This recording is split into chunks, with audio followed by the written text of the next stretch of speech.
സാക്ഷിയുടെ ഇന്നത്തെ എപ്പിസോഡ് ആരംഭിക്കുന്നത് ഗൾഫ് മലയാളികളുടെ യാതനയെ പറ്റിയുള്ള ഒരു എപ്പിസോഡായിട്ടാണ്. നമ്മുടെ നാട്ടിൽ നിന്നും കമ്പ്യൂട്ടർ പ്രോഗ്രാമർ എന്ന വിസയിൽ വന്നിരിക്കുന്ന 2 മലയാളികളെ നമുക്ക് പരിചയപ്പെടാം.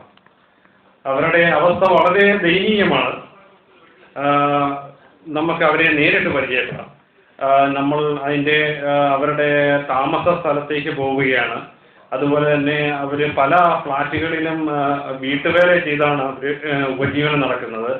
അതിനെപ്പറ്റി നമുക്ക് ഡീറ്റെയിൽ ആയിട്ട് പോകാൻ വേണ്ടി നേരിട്ട് തന്നെ അവരോട് എന്താണ് അവരുടെ സംഭവിക്കുന്നത് നമുക്ക് നോക്കാം.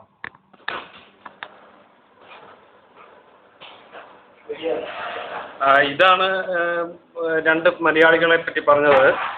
അവർ പല സ്ഥലങ്ങളിലും വീട്ടുജോലി ചെയ്താണ് ഉപജീവനം നടത്തുന്നത്. നമുക്ക് അവരെപ്പറ്റി അവരുടെ യാതനകളെ പറ്റി നേരിട്ട് സംസാരിക്കാം. ഹലോ, താങ്കളുടെ പേര്? എൻ്റെ പേര് പ്രവീൺ എന്നാണ്. എവിടെ നിന്നാണ്? ഞാൻ നാട്ടില് കോഴിക്കോട് ജില്ലയിലുള്ളതാണ്.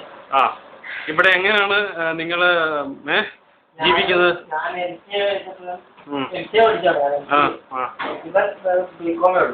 പുള്ളിയുടെ പേരെന്താണ്? പുള്ളി എവിടുത്തെയാണ്? പുള്ളി കൊല്ലംകാരനാണ്. പുള്ളി ബികോം വരെ പഠിച്ചിട്ടുള്ളൂ. ഞാൻ MC ബസ്സാണ്. അപ്പം ഞങ്ങളവിടെ നാട്ടിൽ ഞങ്ങൾ ഒരുമിച്ച് ജോലി ചെയ്യുമായിരുന്നു. ഒരു ദിവസം ഒരാൾ പറഞ്ഞു, നിങ്ങൾ ദുബായിൽ വാ, അവിടെ കമ്പ്യൂട്ടർ എഞ്ചിനീയർ ആക്കാന്ന് പറഞ്ഞു. എനിക്ക് കമ്പ്യൂട്ടർ അറിയാം, ഇതിൽ കമ്പ്യൂട്ടർ അറിയാം. അപ്പൊ ഞങ്ങൾ 2 പേരും നോക്കുമ്പോ ടിക്കറ്റുള്ള പൈസ മാത്രം എടുത്താമെന്ന് പറഞ്ഞു. അങ്ങനെ ഇവിടെ വന്നു. അന്ന് ഞങ്ങൾ ഒരു വീട്ടിൽ കൊണ്ട് ആക്കി. പിന്നെ നമ്മൾ കമ്പ്യൂട്ടർ കാൽക്കുലേറ്റർ പോലും കണ്ടു. പിന്നെ പറയാനാണെങ്കിൽ പെങ്ങള് ആര്യമാരെ വരെ പണയം വെച്ചിട്ടാ നമ്മളിവിടെ വരെ വന്നത്. മോശമില്ല, ഞാൻ പറയാം. അപ്പൊ കാര്യങ്ങൾ എന്ന് വെച്ചപ്പോ നമുക്കിപ്പോ എന്ത് പണിയുന്നതും കുഴപ്പമില്ല. പക്ഷെ MC വരെ പഠിച്ച് ഇവർക്ക് പോട്ടെ ഇപ്പോ MC വരെ പഠിച്ച് താല്പര്യം. MC വരെ പഠിച്ചിട്ട് നമുക്കിങ്ങനെ വീട്ടിൽ ജോലി ചെയ്ത് ദിവസം 10 ദിവസം തരുമല്ലോ. നിങ്ങൾക്ക് ഒരു ദിവസം എത്രയാ വരുമാനം? ഒരു ദിവസം ഞങ്ങൾ ഒരു 10-30 വീട് ക്ലീൻ ചെയ്യുന്നുണ്ട്. അപ്പൊ ഒരു വീട്ടിൽ നമുക്ക് 10 വെച്ച് 30 വീടുന്ന 300 രൂപ. നഷ്ടമൊന്നുമില്ല. നാട്ടിലെ 10-35 രൂപ മാത്രമേ കിട്ടൂ. പക്ഷെ അതല്ലല്ലോ, ഞങ്ങളെ കൊണ്ടുവന്ന ആള് ആരും ഞങ്ങൾക്ക് അറിയില്ല. നമുക്ക് ഇന്ത്യൻ എംബസിയായിട്ട് നമുക്ക് ബന്ധപ്പെടാം. എംബസിയായിട്ട് ബന്ധപ്പെടാൻ പലതവണ നോക്കി. ബന്ധപ്പെടാൻ ബന്ധപ്പെടാന്ന് പറഞ്ഞിട്ടുണ്ടെങ്കിൽ ഞങ്ങൾക്ക് പാസ്പോർട്ട് ഒന്നും ഇല്ല. അപ്പൊ നിങ്ങളുടെ പാസ്പോർട്ട് അവിടെ പോയി നഷ്ടപ്പെട്ടോ? ഇല്ല, അയാളുടെ പാസ്പോർട്ട് നമ്മൾ കമ്പനി കൊടുത്ത് വിസ അടിക്കാൻ പാസ്പോർട്ട് വേണമെന്ന് വാങ്ങിക്കൊണ്ട് പോയിട്ട്. ഏതാണ് ആ ക്രൂരനായ മനുഷ്യൻ?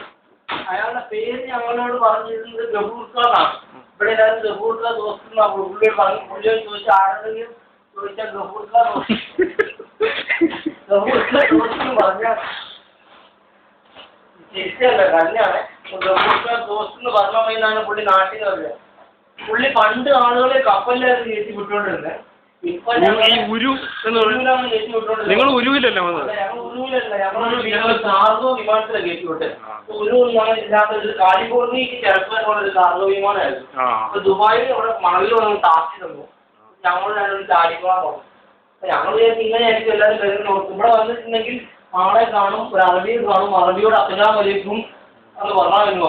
ഞങ്ങൾ കുറെ അറബിയെ കണ്ട് അസ്സലാമു അലൈക്കും എന്ന് പറഞ്ഞാൽ അത് വാലേക്കും സലാം എന്ന് പറഞ്ഞല്ലാതെ നമുക്ക് ഒരു മെച്ചമുണ്ടായില്ല. പൈസ ഉണ്ടാക്കുന്നുണ്ടെങ്കിൽ ഞങ്ങൾക്ക് വീട്ടിലയക്കാൻ പറ്റില്ല. ഞങ്ങൾക്ക് ഈ ബിൽഡിംഗ് വിട്ട് പുറത്തിറങ്ങാൻ പറ്റില്ല. ഞങ്ങൾ നിങ്ങൾക്ക് മർദ്ദനങ്ങൾ അങ്ങനെ വല്ലതും എന്തെങ്കിലും